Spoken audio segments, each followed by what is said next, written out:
পাপাচার বান্দার যখন দুনিয়া থেকে বিদায় নেওয়ার সময় হয়, নাজালাত ইলাইহি মালাইকাতুম মিনাস সামা, ওই বান্দার সামনেও হাজার হাজার ফেরেশতা উপস্থিত হয়ে যায়। এই জায়গাটা সবাই মন দিয়ে শুনেন। ওই বান্দার সামনে যারা আসে, সুদুল ওযুহ, চেহারাগুলা ভয়ঙ্কর কালা, সব ফেরেশতারা ভয়ঙ্কর একটা রূপ নিয়ে আসবে। ফেরেশতাদের সাথে কি থাকবে? নবী বলেন মাহকুবুল মাসুক, সালার বস্তা থাকবে, সালার চট। ওই সালার বস্তা নিয়ে উপস্থিত হয়ে তারা অপেক্ষা করতে থাকবে। মালাকুল মাউত তার মাথার কাছে আসবে। মালাকুল মাউতকে দেখে ভয়ঙ্কর আকৃতিতে তাকে দেখার পর ওই বান্দার কাঁপন শুরু হয়ে যাবে। মালাকুল মাউত তাকে ডাক দিয়ে বলবে, আইয়াতুহান নাফসুল খাবিসা, হে খারাপ আত্মা উখরুজি, তুমি বের হও, ওই রবের দিকে বের হও যে রব তোমার উপর রাগান্বিত।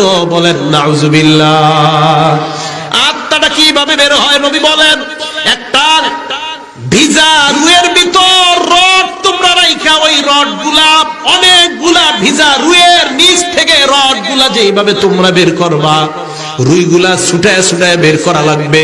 আরেক বর্ণনায় এই প্রত্যেকটা পশমের গোড়ায় গোড়ায় কাঁটা দিয়ে ভয়ঙ্কর আঘাত করলে যেইভাবে কষ্ট হয়, ওই বান্দাকে ওইভাবে কষ্ট দিয়ে তার আত্মাটা বের করা হবে। আত্মা বের করার পর সামনের ফেরেশতারা বলবে, সালার বস্তার মধ্যে আত্মাটা দিয়ে দাও। ওই বান্দার আত্মা সালার বস্তায় দেওয়ার পর ওই বস্তা পেঁচাইয়া আসমানের দিকে রওনা করবে।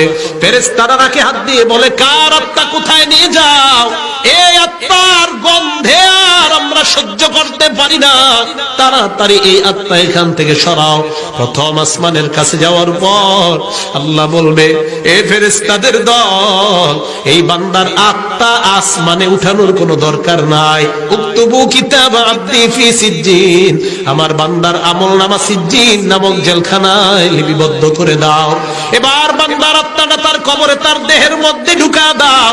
আত্মা তার কবরে দেওয়ার পর ফায়াতিয়ানিহি মালাকান, দুইজন ফেরেশতা আসবে। তাফসীরের কিতাবে আসছে ভয়ঙ্কর রূপ ধারণ করে আসবে। তাকায় দেখবে মাথার চুলগুলা পায়ের মধ্যে পড়ছে, দুইটা চোখে 12টা চোখের মতো মনে হবে, ভয়ঙ্কর চোখ। এত ভয়ঙ্কর আকৃতি নিয়ে তাদের সামনে আসবে। ওই বান্দাকে ডাক দিয়ে বসায়, বসানোর পর তাকে 3টা প্রশ্ন করে। ওই বান্দা জবাব দেয়, হা হা লা আদরি, প্রশ্নের জবাব আমার জানা নাই। 3 প্রশ্নের জবাবে বলবে, প্রশ্নের জবাব আমার জানা নাই। এই কথা বলার পর ফেরেশতারা বলবে, আলাম ইয়াতিকুম নাযীর, তোমার কাছে কি কেউ দাওয়াত পৌঁছা দেয় নাই? কবরের মধ্যে আসতে হবে এমন দাওয়াত কি তোমাকে কেউ দেয় নাই? ওই বান্দা জবাব দিবে, দাওয়াত দিয়েছে, দাওয়াত আমি গ্রহণ করি নাই। আল্লাহ বলবে, কাযাবা আব্দি, আমার বান্দা যা বলছে সব মিথ্যা। বলেন নাউজুবিল্লাহ। এবার আল্লাহ বলেন, আফরিশুহু মিনান নার, তার কবরে জাহান্নামের বিছানা বিছায়া দাও। ওয়ালবিসুহু মিনান নার, তার কবরে জাহান্নামের পোশাক পরায়া দাও। ওয়াফতাহু লাহু বাবান ইলান নার, তার কবর থেকে জাহান্নাম পর্যন্ত দরজা খুলে দাও। মুসলমান একবার চিন্তা করেন, আমার আপনার মৃত্যু হওয়ার একটু পরেই মাটির নিচে, হ্যাঁ, মৃত্যু হওয়ার একটু পরেই তো আমাকে আপনাকে রেখে আসে। কবর থেকে জাহান্নামের দরজা খোলার পর ফায়াতিহা বিন শিদ্দিহা ওয়া হাদ্দিহা ওয়া সামুমিহা, কবরের গরম বাতাস, গরম ধোঁয়া, গরম অগ্নিশিখা যখন তার কবরে ঢুকবে, আল্লাহ বলেন, লাহুম মিন জাহান্নামা মিহাদ ওয়া মিন ফাওকিহিম গাওয়াশ। বান্দা নিচে তাকায় দেখবে বিছানা, আগুনের বিছানা, উপরে তাকায় দেখবে আগুন আর আগুন, চারদিকে আগুন দেখা যায়। এই আগুন দেখা যাওয়ার অবস্থায় এক বর্ণনায় আসছে, যারা নামাজ পড়ে না, কবরে যাওয়ার সাথে সাথে 1 নাম্বার কবর তাকে 2 দিক থেকে চাপ দিবে, তার শরীরের হাড্ডিগুলো একটা আরেকটার মধ্যে ঢুকে যাবে। 2 নাম্বার ওয়ায়ুকাদু আলাইহি ফিল কবরি নার, কবরের মধ্যে আগুন জ্বালায় দেওয়া হবে। 3 নাম্বার ওয়ায়ুসাল্লাতু আলাইহি ফিল কবরি সুবান, কবরের মধ্যে বিশাল বড় একটা সাপ দেওয়া হবে। সাপটা কত বড়? নবী বলেন, আইনাহু মিনান নার, সাপের চোখ হবে আগুনের চোখ, সাপের আঙ্গুলের নখ থাকবে, নখগুলো হবে লোহার নখ। এক একটা নখ কত বড়, এক পাশ থেকে আরেক পাশে যাইতে একদিন সময় লাগবে। এবার চিন্তা করেন সাপটা কত বড়।